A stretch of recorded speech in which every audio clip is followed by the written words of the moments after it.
Hey, greetings, everybody. We're sitting outside of our home. We're back after 3 months being gone and after being through 15 countries. So you might guess we're a little bit tired, and that's true, but our hearts and our spirits are overflowing in a lot of ways because we got to be with family, we got to see God work, we got to be with people that we love. So we were going to share some things, and I was going to start by sharing. I ended up running down to Nigeria in June. And not just to Nigeria, but to Lagos. If anybody knows anything about Lagos, it is the biggest city in Africa, 22 million people. It grows by 3,000 people a day. That's fast growth. And it is the most chaotic, crazy city by far I've ever been to on the planet. And I've been to a lot of cities. So we were hoping that Janie would get to go with me on that trip, but it was almost impossible to get a visa for her from where we were in Europe. In time. And in time before we left here. It was just too much of a gamble that we wouldn't get her passport back before we had to travel. So I ended up going down, and I met with Williams. He's the guy I partner with an organization called Halcia. And he had pastored in that area. Some of you know, last October, I spoke to this denomination. ECWA is the name of the denomination, to like 7,000 pastors. And yet that speaking has stirred interest. And so he just set up a time for me to go down and meet with the area directors and pastors in Lagos. So for 2.5 days, we met with one group, and then 2.5 days met with another group of 25 and 15. And these guys go for it. 8 in the morning till 11 at night. They're not like Americans who have to have their fun time. And quite frankly, I don't know what you do for fun time in Lagos. But we got down there, and it's always remarkable. And I get to do it with Williams. And there are certain lessons that we do. We walk through things. We walk through, some of you are very familiar with the King Saul syndrome, and we have lessons of what power does to us and what fame does to us, what success does to us. And we really walk through those, and we really talk about the pyramid versus the tree. Does our organization represent a pyramid with one man on top and all the slave labor, the Pharaoh on top, slave labor at the bottom? Or do we represent a tree where the seed goes into the ground and the leadership pushes people up and beyond themselves till that whole tree is producing fruit and it's reproducing? So we get into this and we give this language for servant leadership, but then we come to this lesson. And every time in Nigeria, it's crazy. It's about titles. And we start off the lesson by saying, what title has given you the greatest sense of significance or importance and has made you feel the best about yourself? And they go around, and all 15 of them, 20 of them, whatever, 25, however many are there, share about these titles. And then you see them glowing and relishing and basking in the significance of that title. And they're saying it with some kind of fun. But then we read what Christ said. And he said, do not let anyone call you father. Don't let him call you leader. Don't let him call you teacher. Don't be called these things, and call no one it's like, and then we ask the question, okay, did Jesus mean this? And they all go, well, yeah, he meant it. Well, then why do titles mean so much to us? And it's really interesting because they start really struggling, because the church in their denomination, and every denomination, every branch of the church has its own titles. Sometimes it's bishop, overseer, and you have these layers of titles, and people are working up. And as you work up in the denomination, there's a greater salary attached to the title. So a pastor in this denomination, you start off with pastor, and then you become a reverend. And then if you go back to school and get your doctorate, then you're a doctor, a reverend doctor. And then you have all these titles. And it's so important to them in Nigeria that if you introduce somebody and you leave out one of his 7 titles, he will be deeply offended. And so that's a Christian man, deeply offended because you left out one of his titles. So titles and they all recognize this, and they realize, oh my word, titles have grabbed a hold of my heart. And I didn't even realize it, and the pay that goes along with it. And if I were to lead that lesson, I would get into all kinds of trouble, because they'd say, you don't even understand. But Williams was in their denomination for years and years.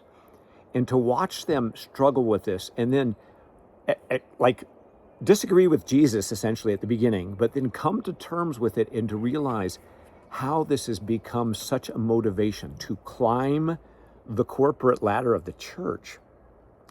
When Christ's is not to ascend, Christ descended. And we keep talking about that as we talk about the gospel and Christ descending, and he's our model. He descended. Why? To lift us up. So anyway, that lesson is amazing what happens to the group. They've never even thought about it. They just get into the system and it pulls them along. And to watch their eyes open up. And I think the other lesson that is really powerful is the whole lesson on servant leadership in the home.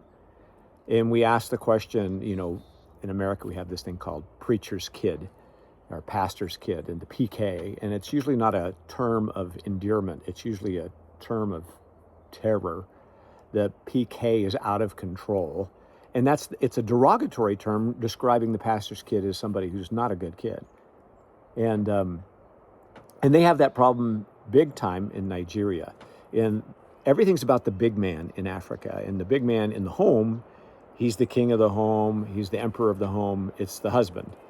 And it's all about making the wife submit. When the Bible is about, it's not making your wife submit, it's never about making her submit, it's about really, truly, as Christ loved the church, gave himself up for her, that he might present her holy and blameless and spotless. And when we really show that the family is where you begin your ministry, it's not, you don't do your ministry and then come back and then try to take care of the family.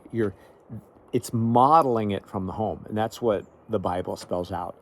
And they've never even really considered that. In fact, they all neglect their family for the sake of ministry.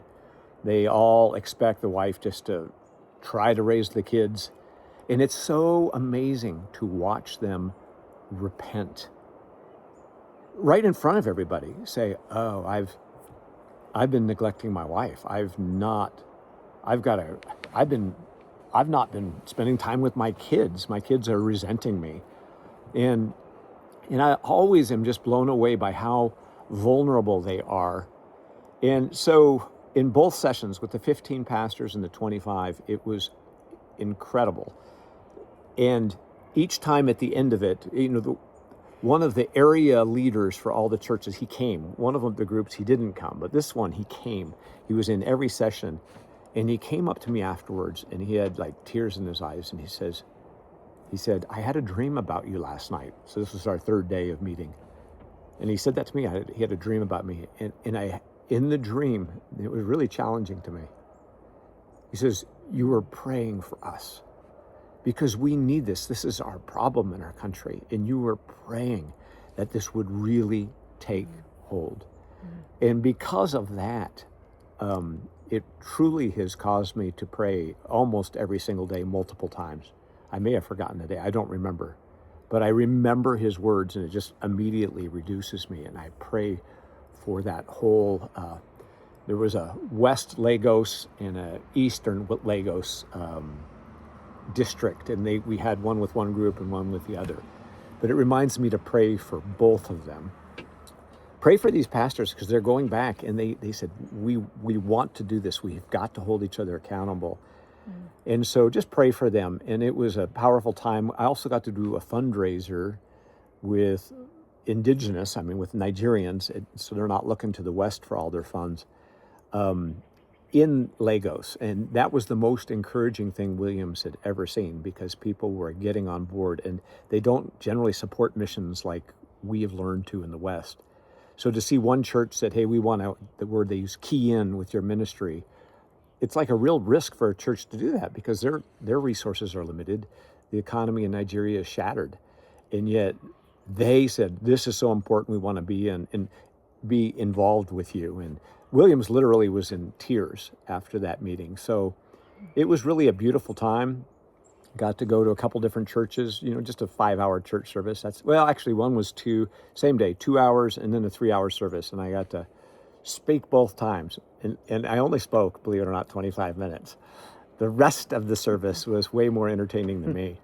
And I did not get bored in all 5 hours. It was an amazing, just being amongst the saints of God and listening to what they bring and the songs they sing and what they bring to the table. So anyway, thank you for praying for that trip. Yes, one of the things that I learned, Jonathan, when he arrived, he told, or even before he arrived, he told Williams to squeeze all the juice out of him.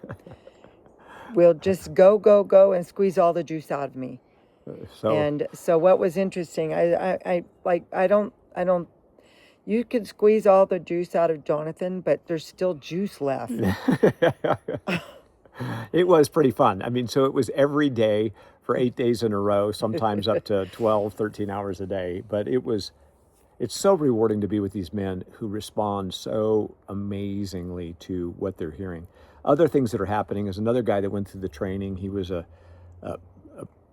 deputy provost in his seminary, and then a leader came in that was a horrible leader, and he was so brokenhearted. But he got moved to another seminary and is now the provost. That's the head of the seminary, and he's teaching this leadership to everyone, every teacher, every student that comes through his seminary says we're going to do it because it changed his life so much. So anyway, thank you for your prayers. What we wanted to share now is some odd stories that happened to us in our mini journeys. In fact, the first one, when we left here, we flew down to LAX and we had to sit there for 2.5 hours. And Janie's so amazing. She plans and she plants in all of our luggage more than a carpenter. If you've ever read that book, if you've never read it, you should read it. It's a book on apologetics, why Jesus is who he said he was. And it was written by Josh McDowell, and he's partnered with his son. So anyway, she sticks them everywhere in our luggage, and we have them just on hand, just in case. And it's never just in case. It always happens. And I just was sitting there, and this black man came up, and he is sitting next to this other man. You can tell he's going to Africa. He's sitting there, and he begins talking to this man, and he starts talking about Jesus, and even talking about, well, like, if you don't believe in Jesus, you're going to hell. I'm like, whoa, this guy's really giving it to this guy. Well, the guy was Jewish. Yeah, we picked up that from the conversation. Janie goes, this guy's preaching to this guy. And Jonathan so walks up. I said, you got to listen to this. So I start listening, crazy. and I go, the guy's Jewish, and he's listening to him. He's not defensive. He was talking with the man. Yeah, he was really talking with him. And this guy, this black guy's an American preacher, but he was going to Nigeria actually to preach. And he was very charismatic. He was all about healing and everything like that. But he was the real deal. He was preaching the gospel to this man. And this man was listening and trying to digest it, disagreeing a little bit, but having some questions. And so I go, this is really funny that you guys are having this conversation. And I said, because I have a book that I think you might be interested in. And he goes, you just happen to have a book? I said, yeah. I mean, it's like, I think God ordained this, that he would be preaching and I would have a book for you. And so I handed him More Than a Carpenter. I said, this will answer a ton of your questions that you have. And the black guy looked over at us like, man, I've got partners here. And the Jewish guy picked up that book, and then it grew quiet, and we had to get our things, and he was reading. I think he read the first 2 or 3 chapters while we were sitting there. He had it open. He just started reading it right away. So whatever our friend had said to him had convicted him enough that he was trying to find out. So that was just one of our first little travel adventures. Yes. Sure. Then when we got to Sicily, some of you know, you prayed, we shared with you about the Passover. And there was and we love to do the Passover Seder. We feel that a believer's Passover Seder is a great way to share the gospel. And so we got there, and Dara and Kaimi had invited 2 of their couples friends to join us that aren't believers, but they've been hanging out with these 2 couples. So the Seder went very well. Everybody was interested. One of the girls, Valencia, that is Dara's friend, began asking more questions and Is she, even talking about her, the nature of the church and was the she, structures of the church. she'd had some issues and some hurt in her past, which like a lot of people have had. And so she was asking questions about, well, if Jesus is this way, why aren't other people that way? Good question, Valencia. So So we had a great time that night talking. And then Dara, well, we were on our after missionary journey, up to our Ukraine and our back. So first Europe missionary journey.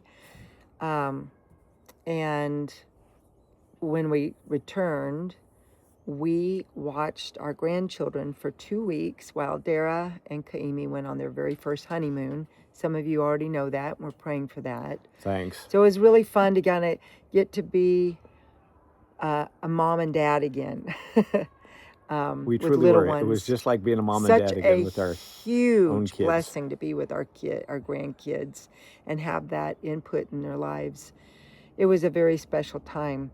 But during that time, I had invited Valencia, as she and I had previously talked. She doesn't have anything to do all day long because she's not able to work there right now. So I invited her to go to a morning pottery class, and she was excited about that. And on the drive, we drive there and back, and you get into more conversations where seeds get planted. And also during that time, she took me grocery shopping at the commissary, and more conversations. It was funny. We ended up going, I don't know, miles, like 10 miles out of the way because we took a wrong turn, and we had more conversations. And it's just amazing how, just in conversation with people, natural things come up Yeah. that plant seeds. And so I'm very, very thankful for that time. And then Jonathan and I, during that same 2 weeks, we invited her and her husband over for dinner. And we just kind of felt like they were our friends as much as they were Dara and Kaimi's friends. And they came, of course, and we got into a conversation about science and God and how science actually it's great evidence that there Points to God for truly sure. is a God and a creator, a designer. So that was a wonderful time as well. And then Valencia and I and Dara, when Dara returned, we got to go to kind of a little breakfast together, and more conversation happened. We're talking about capitalism. She felt like Capitalism, everything. was the biggest reason for the people today that are entitled. And that led to some conversation that even led to me having the opportunity to talk about my father-in-law, who actually came from a very wealthy home, and yet he lived a very humble life, and how he gave over $1 million away. I don't know how much it was. He didn't go around tooting his horn, but I know he gave quite a bit away, and to needy organizations. And also just the opportunity to talk about his life study on the Apostle Paul. So, and the book that Jonathan and him wrote together because of that. So it was really a great conversation that planted more seeds. And it seems like the more seeds that we planted, the more open she became to just listening to different things. And so our final week there, we got to go to their home for dinner, and of course we got to plant even more seeds. Probably the biggest thing is that greed is in everyone's heart. And it doesn't matter if you're rich or poor, you could be entitled. But what's required is a heart change. Yeah, And I mentioned that to her in our conversation near the end, and I said, this this book, and it's the King Saul syndrome. I handed it to her to say, hey, this really talks about the heart change that leaders need if there's ever going to be good leadership, because it's leadership that puts itself above the people and doesn't care about the people. And it takes a heart change that leaders would be fundamentally different. And that's why communism doesn't work, because you suddenly just have another class up here that's exploiting the people. We just had some great conversations. One of the things that she said to my daughter privately, she said, your family are Christians, but not the kind I see on media. Yeah. Well, so anyway, I handed her the book, right, like the day before we left, and she took it, and she wrote back an hour. I'm on chapter 3. Yeah. She literally finished She finished it. it within 6 hours. Yeah. She was like, it was like she was voracious to understand. And in it Yeah. is you see the person of Jesus, and he's our model for leadership. And I just know that when people really see Jesus, often their hearts are changed. And so anyway, you can pray for her, Valencia. Yeah. God's for really at work in salvation. her. And I left a more than a carpenter. I said, Dara, there's going to come a day when she's going to be ready for this book, and you give it to her. And it was interesting because I had left one of the books on Dara's table, and her other neighbor came in and said, I heard about this book. I'd like to read this book. And Dara said, oh, my mom brought a whole bunch. You can have it. So anyway, so their next door neighbor, he's reading it. Yeah, we'd had great conversations with him. So it was really neat to just be able to, to have these God-ordained conversations. Yeah. Well, and then another thing that happened on our way back from our tour One of of Europe, our trips. and we were coming back from Istanbul on an airplane to Rome, and on that plane, there was this girl, and she looked Chinese. And we asked her where she's from, and she said, Kazakhstan. I go, well, the Kazakhs look sort of Asian. But then she goes, no, she's Chinese from Kazakhstan. And I'm going, wait. And she told me that her parents had been facing religious persecution. And so what I learned was they're Muslim. So they were Hui Chinese, which are the Muslim Chinese. With the Muslim Chinese, and which is really interesting because we lived amongst the Hui, our favorite restaurant. So here, God puts right in the seat next to us a woman who lived where we lived, whose food, our favorite restaurant was a Hui restaurant when we lived in China. Mm-hmm. She understood, and then she's in Kazakhstan where we are doing work with CoServe. So all of these things puts her right next to Janie. And she was really open to very open to spiritual things. About spiritual conversation. I mean, we had great Jesus, spiritual conversation. And of course, I left her with more than a carpenter. And she was extremely grateful. Yeah, she was really thankful. So that was another opportunity. And then we were going to go somewhere with Dara and Kami and go camping. And their car broke down. Their second car broke down. And we couldn't all fit in one car. So Janie and I ended up taking a bus up. And on the way back, we're taking a train. And while we're sitting on the train, right across from us, here's us and the little table. On the other side of that, a couple sits down there. They look Indian. And I say, hey, where are you guys from? And they said, India. Imagine that. And they said Sweden. I said, yeah, but where are you from originally? He said, oh, India. And we started chatting about them and their life and what they were getting their PhD. Both of them. In medicine. Yeah, and medical research. And so both of them had their PhDs, and they were really smart and in Sweden, living in Sweden, but they wanted to go back home. And so in the course of our conversation, I can't remember how far into it, I asked, so what language do you speak? And they said, Tamil. Now that may mean nothing to you, but for some reason that means something to me. And Janie goes, Tamil, because it meant something to her too. I'm like, Tamil? She goes, that is like one of the oldest languages in the world. And then I said, well, no, Janie, it is the oldest language in the world. And they're like, how do you know this about our language? How do you know this about our language? They basically asked that. How do you know this about our language? I said, well, I wrote a book, and believe it or not, it's been translated into Tamil. That's how I knew this. And so I called it up online and showed it to him, and it was the King Saul syndrome. It was not a coincidence. And this was a God-ordained relationship that we have begun with these people. We got into such a deep conversation about leadership. They wanted to know everything about servant leadership. And I mean, we spoke for hours. Yeah. And they want to sign up and take the CoServe's servant leadership online course this fall. So That is anyway, it was so pretty exciting. amazing to see. We got to know them. I don't think they're believers. No, they're but they're- not. yeah. I'm sure they're Hindu background, but they've been influenced Yeah, by all they kinds of are things. Hindu. But they were so open, and it was fascinating. So we talked about how did It you get was. engaged, and then what was your wedding like? We asked them And- a ton of questions about themselves, Yeah. which is really something most Americans don't do ever. They don't really have an interest in the rest of the world. Many Americans.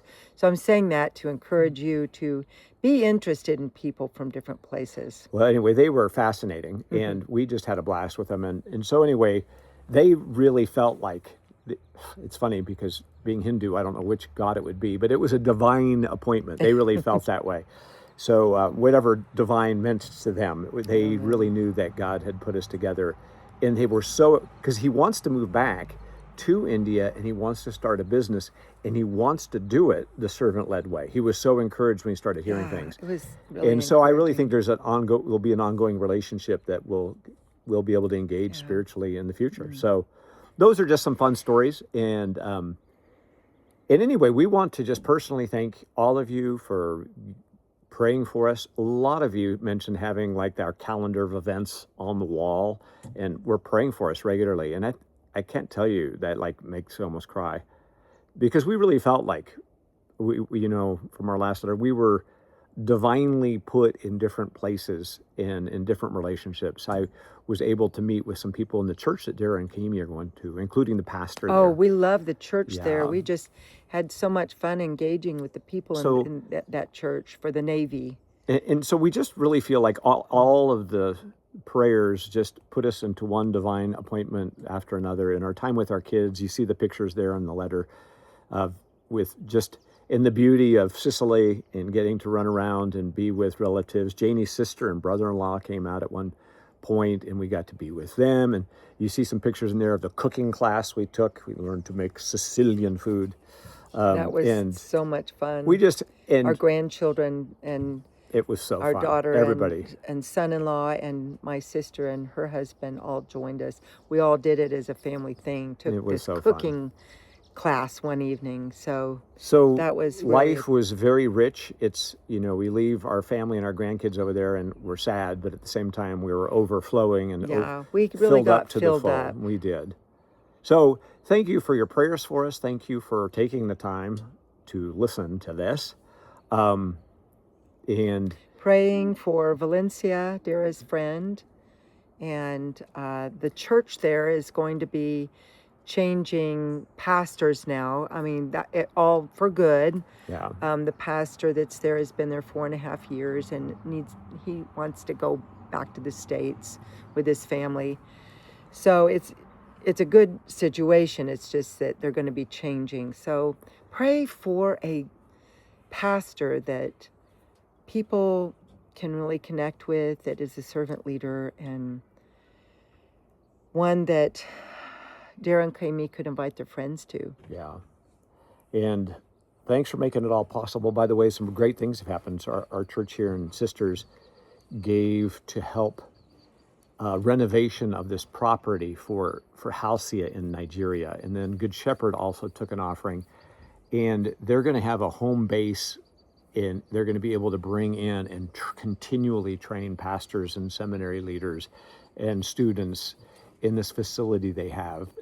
So just your generosity, it overwhelms us. We Thank are you so for grateful. making what we do possible, making our lives possible, and then also Praying for overflowing praying for Nigeria, and praying for Nigeria and and these we other also countries. pray for the Ukraine and Kiev, especially right now, because we feel more connected than ever since we were there. Yeah, we the can't the worst night of the year at up to that point, time. but things have hearing gotten so much the worse. explosions going off, and now we just feel so connected, and we still have this app on our phone, and so I keep an eye on the app, and whenever there's a lot of, because really we're not getting the media anymore, but whenever I see that they've been over an hour in the shelter, I know something really big has happened, so I just go online and I look to see what's going on right now in Kiev. And I can see, oh, Russia's got a big, huge attack. So this last week, they've had 2 major attacks to the capital. Our friends are there. Yeah. And it's been scary. It's been frightening for them. And so please pray for them. Yeah, and pray some that it wonderful just comes to people an there. end. Pray that it comes to an end, like now. Just everybody pray that this war comes to an end. It is going to come to an end, and Putin will be greatly humiliated. Yeah. I know that, but we just need to pray that it happens now, Yeah. because there's just so much death and suffering, and Yeah. and pray for the church that it would help rebuild Ukraine. Mm-hmm. Anyway, thank you. Thank you. We know you'll be doing that, and we love you, and thank you for thank you for everything. Love you Thanks. much. Bye-bye. Bye.